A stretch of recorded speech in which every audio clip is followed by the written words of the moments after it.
So today we'll be starting to discuss action potential. What is action potential then? Action potential is the sudden, defined as a sudden, fast, transitory propagation of change on the resting membrane. So in short, action potential is the part where the actual neuron actually generates a negative charge or a charge. Okay? Ano man? It's called action potential, students, because the charge can only be created by what? How is the charge created? How is the charge created?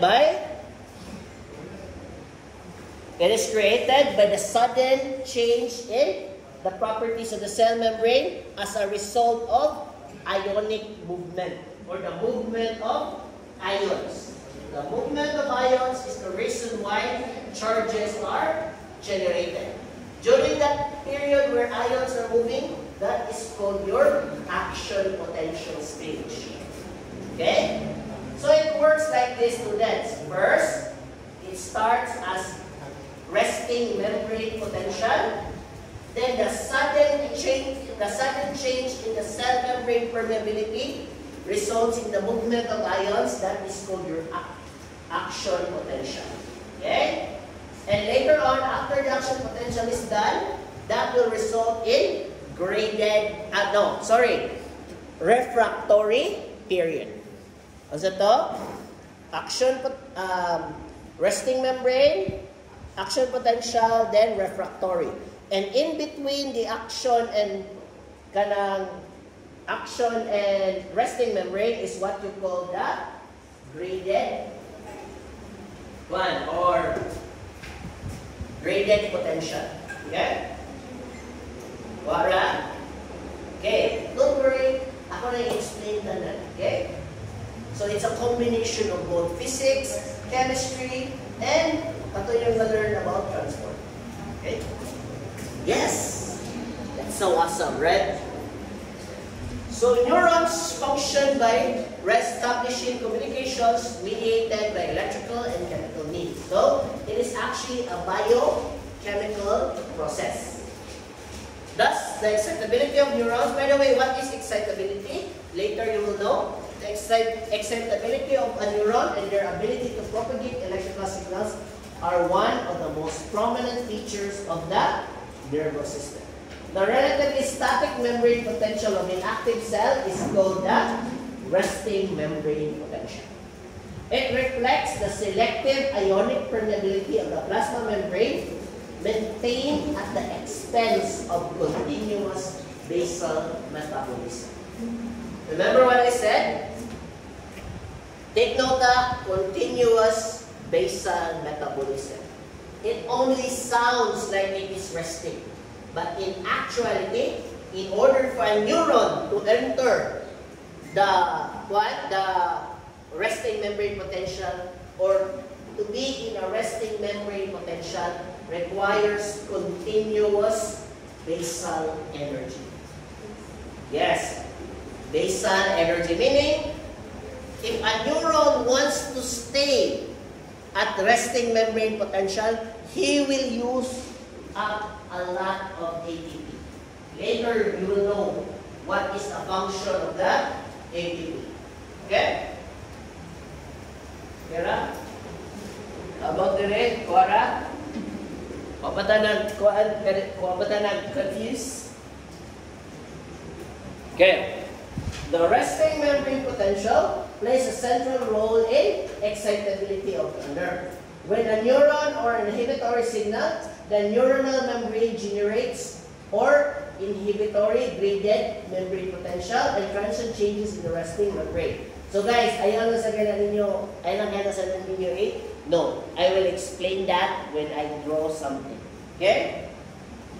The resting membrane potential is determined by the uneven distribution of ions, charged particles between the inside and outside of the cell, by the different permeability of the membrane to different types of ions. Okay.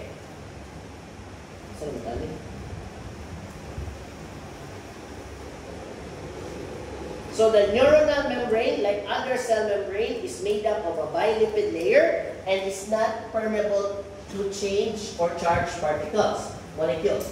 The most polar molecules such as sugars and amino acids. We already know that the movement of ions is regulated by the permeability of the membranes we are talking about. Okay? So anions in water are attracted electrostatically to hydrogen ions, atoms of water, and cations of oxygen and atom. Attraction of ions to water molecules acts as a barrier for passage of ions. We all know that your cell membrane is impermeable to ions. Do you agree? Because the violet layer is resistant to the penetration of charged particles. And ions are always charged particles. Do you agree? So a good example of charged particles is your sodium, potassium, and chloride. But mind you, in other parts of the neurons, calcium plays a role. Magnesium also plays a role. Okay? So, but for the sake of simplicity, we're only going to discuss sodium and potassium. Okay? The proteins present in the membranes are receptors, transporters, and enzymes.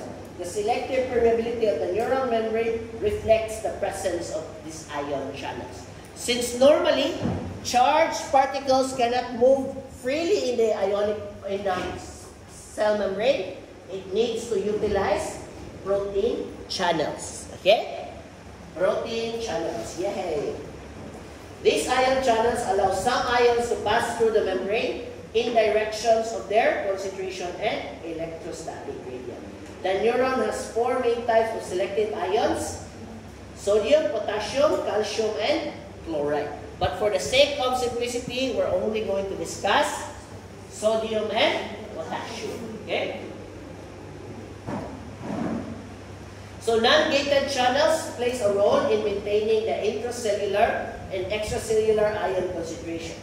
Gated ion channels are important for generation of action potentials and their propagation along the axis. Okay, so let's go back. Okay?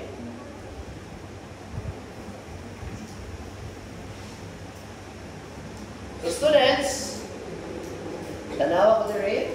Diri na to. Akin na yung erase na.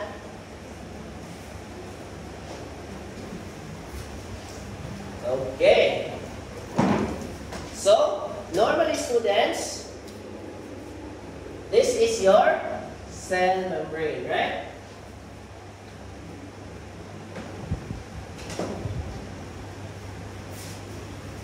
This is your cell membrane. Okay? So, in your cell membrane, this is the intracellular space. And this is what? Extracellular space. Okay? So, in your cell membrane, normally, if it's just a plain cell membrane, it does not have proteins. So, it is impermeable to certain levels of ions. Okay? So, what happens, students, is that it has specific channels. Okay? For example, this one.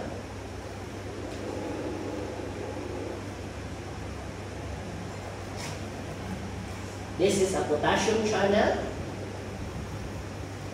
This is a sodium channel.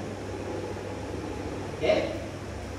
So the sodium and potassium channels, in the sodium-potassium channel, students, they say that your action potential is generated by a sudden change in the properties of your cell membrane. Do you agree? Right? There is sudden change in the properties of your cell membrane. So, normally students, during resting potential, these channels are closed. Right? They are normally closed. How do you open them? Okay. You open them when a receptor is a binding site, right? And a neurotransmitter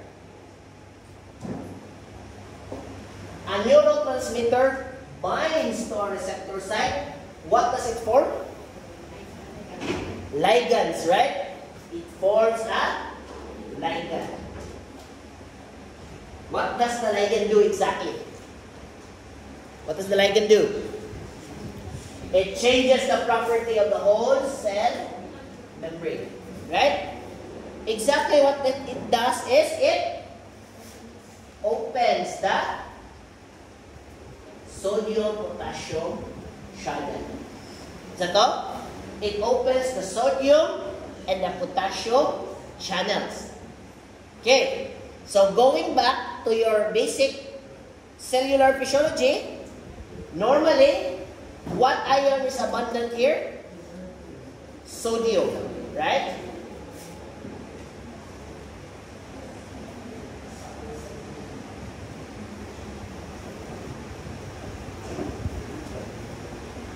How about here? Potassium.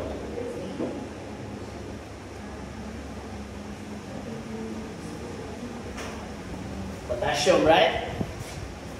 So students, normally, what is the direction of diffusion when the channels are open?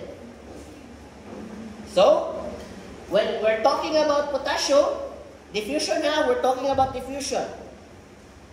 The potassium is concentrated in this area, while it is less in this area. So what does the potassium do? It will move outside the cell. Because this is simple diffusion. This is facilitated simple diffusion. The potassium goes out of the cell, while the sodium goes in. Because concentration-wise, the potassium is more here, it goes out. Sodium is more here, it goes in. Right? And what does the movement of ions entail? It creates the electrical charge. Do you know why? Do you know why? Because sodium has a plus, right? Positive siya. It's a plus, positive. Your cell membrane is negative. So may labot ano do? Because in your electrochemical relationships, the positive ion has an influence on the negative electron. And once the molecules move, it also forces the negative electrons to move with it. And we all know that a charge is actually a negative charge. Or an electric current is just a movement of electrons.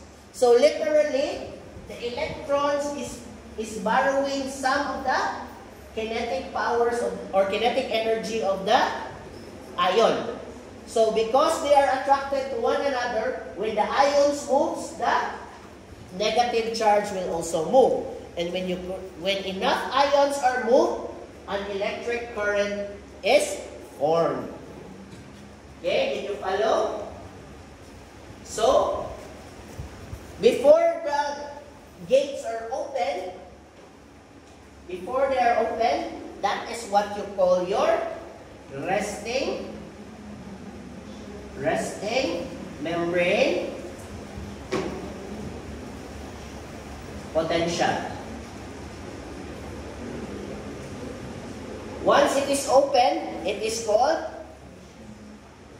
the ions are moving when it is open, it is called action potential. Right? Question, when will the ions stop moving?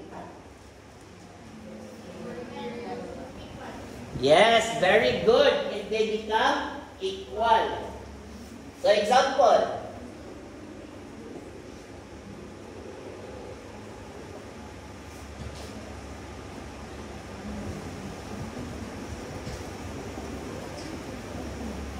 so when they become both equal, ions will stop moving. What happens to the electrons in the cell membrane? What happens to the electrons? If the ions stop moving, the electron stops moving. And when the electrons stop moving, what is the result? Huh? There will be no electric current being created. That period is called your refractory period. Okay? So, once the distribution of ions is called asymmetric. What does asymmetric mean?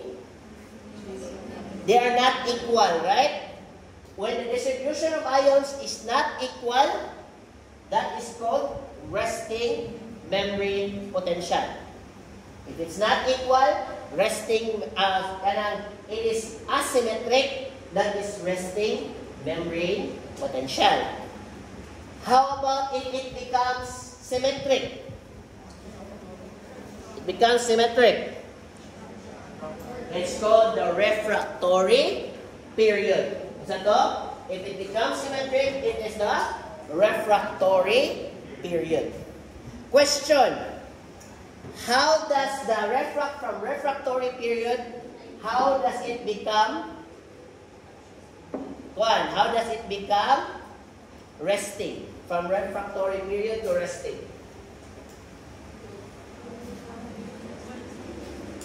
Diba? From resting membrane, it will become action potential, then refractory.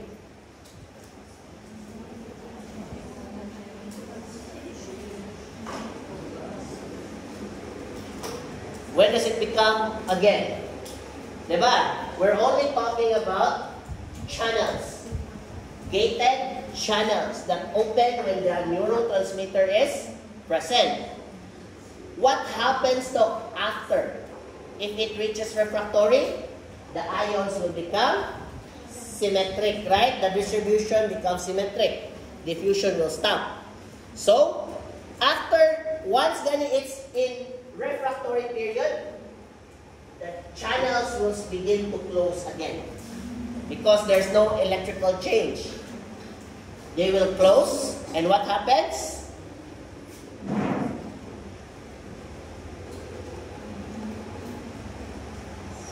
The sodium-potassium pump will activate.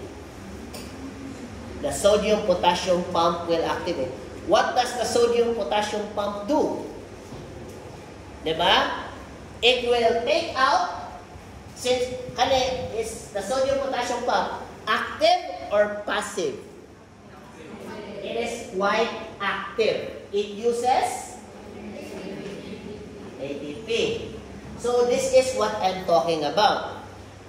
In order from refractory period to go back to resting membrane potential, it needs to expend ATP. The ATP is used to activate the sodium-potassium pump. And once that happens, isa may tabo? Huh? Yes, may ATP. Energy is used, right? So what happens is the sodium-potassium pump will push. Remember, it will fight the gradient.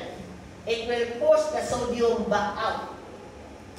So from an area of no sodium to high sodium back to an area from an area with less sodium, it will go to an area back to an area with more sodium. So it will push all the sodium back. Okay? And secondly, once it pushes all the sodium back, it will take in a lot of the potassium back inside the cell. Okay? So, does this look familiar? It becomes resting. Look at the distribution of ions. They are asymmetric. Meaning, one side has more potassium than the other. One side has more sodium than the other. So, nibalik siya pagka resting membrane potential. Okay? Then, Doc, what if, Doc, resting membrane potential na siya and a new neurotransmitter is released? Okay? So, it will again open the gates, then diffusion will happen, and an electric current is generated. And the cycle will continue. Okay? Nakuha ninyo? Wala? Okay.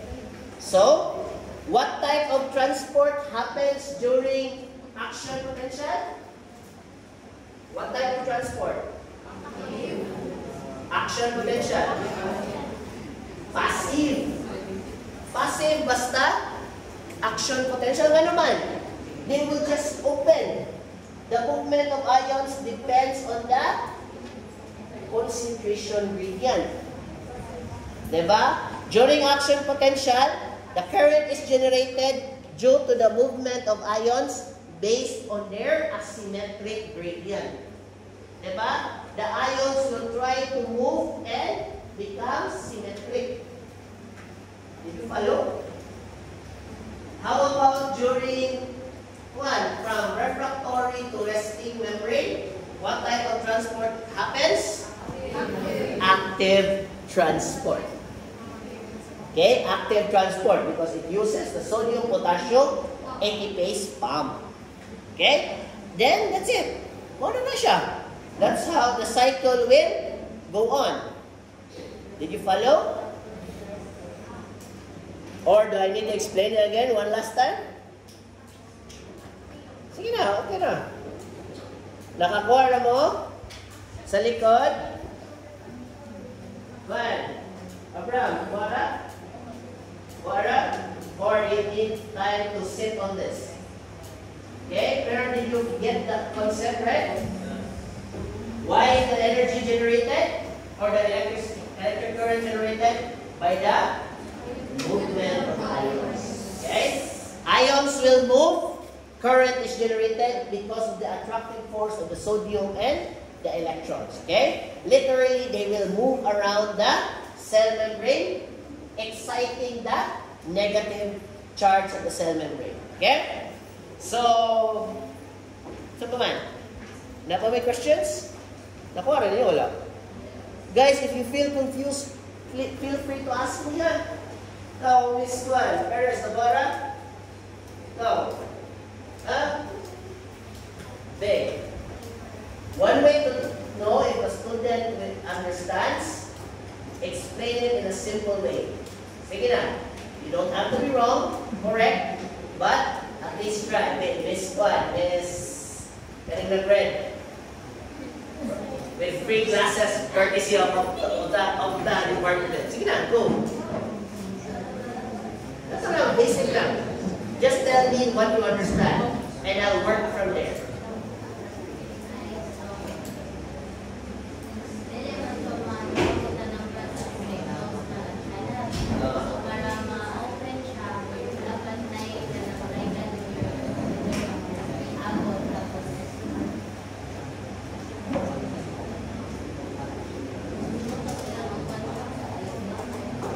How is the electric current generated?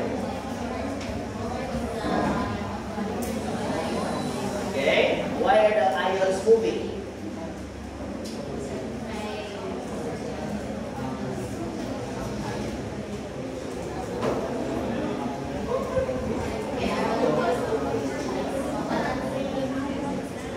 No, the ions are moving.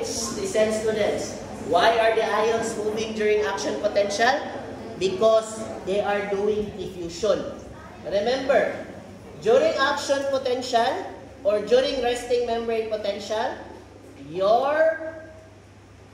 the distribution of electrons or electrolytes or ions are asymmetric.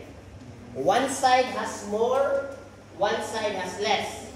So, by the rules of diffusion, once the gated channels are open, the area with more will go to that area with less. And the area with less will receive more ions. Okay? Did you follow? That is why it is constantly moving. Okay? So, nakuha mo? Yes. Basta generation kaya action potential, it is actually diffusion. Okay? So, you're actually using the potential of the membrane. Okay? Next. Kamu dire, kita volunteer. Ikaw, miss. Tell me lang from what you understand and I'll work from there. How is that electricity generated?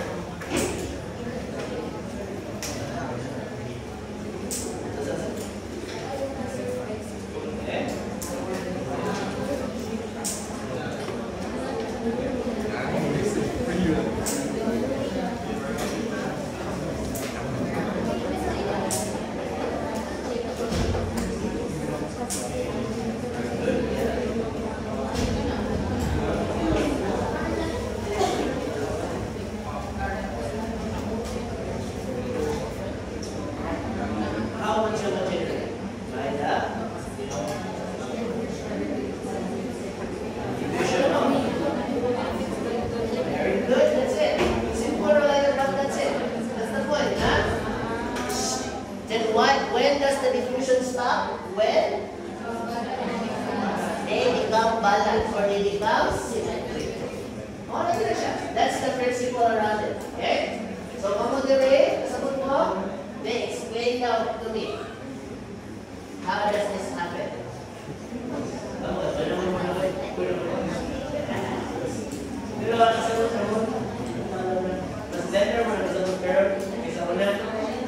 Okay, very good.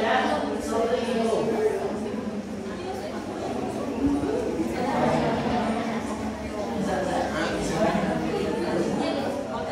Yes, yeah.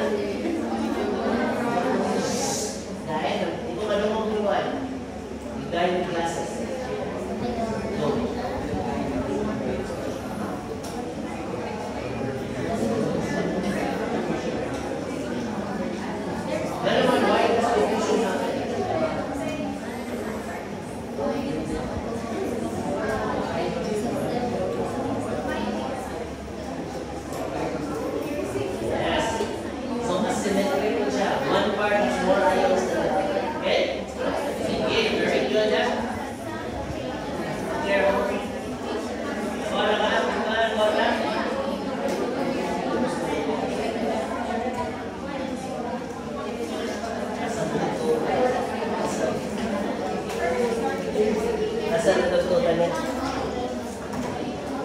Wala ko yung utangan, kanta na yung puno niya.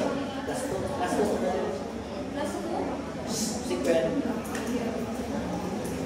Ay, nasaba ka. Tingala yung uy. Nabitan ka niya. Di ba ito may laptan? Di ba ito makita yung well of God? Di ba makita na lang? Pwede na mong ulos ko yung boy. Hindi, check ko sa mga sakto. Hindi mo na secret. Naan na siya, pero wala ko siya na. Okay? So, any questions so far? So guys, mawala dyan ang tanan guys. Mawala na siya.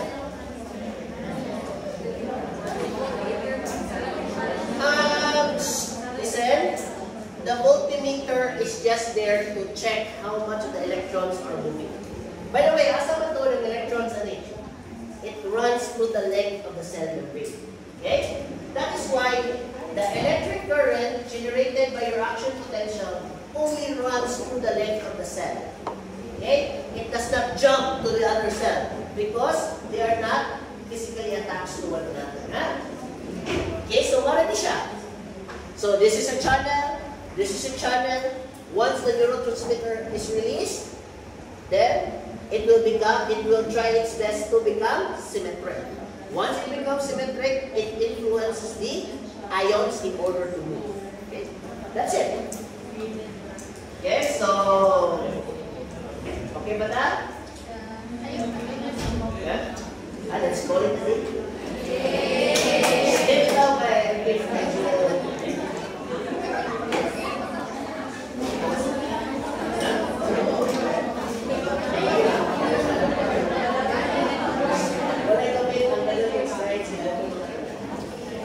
You're wasting your time and wasting yours. Okay? Guys, there's such a thing as refractory theory. Okay? Students, a thing as refractory period. Murag, gihapon yung pila na ka-slide yung mahuman. Okay, ito ba yung gihapon sa taas? So, yeah, let's go today. Medyo listen dito siya ng topic. Dwell on it, meditate on it, then on refractory periods. Okay, so I will see you again